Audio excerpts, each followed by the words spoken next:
మాటలు గుర్తుంచుకోవాలి. విన్న మాటలు అవి నిజమా కాదా, అందులో లోతైన సత్యం ఉందా లేదా, అందులో ఏమైనా అబద్ధం ఉందా, లేదా కనీసం బైబిల్లో ఆయన చెప్పింది అలా ఉందా లేదా అని ఆలోచించాలి.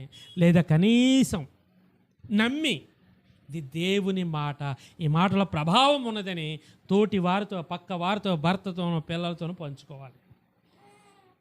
నాకు దేవుడు నా హృదయాన్ని మార్చిన తర్వాత 2017 జూన్ 1 తర్వాత నేను నా తల్లిదండ్రులతో సమాధాన పడ్డ తర్వాత ఏదైనా ఒక వాక్యం నాకు అర్థమైతే నా తల్లితో ఫోన్ చేసి కనీసం ఒక అరగంట పోగండి మాట్లాడేవాడిని.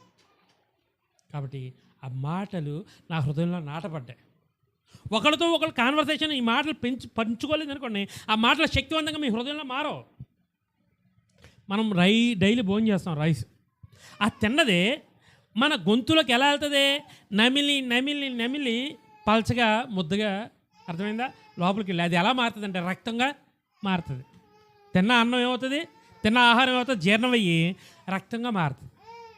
మీకు అర్థమైందా? అలాగే దేవుని మాటలు విన్న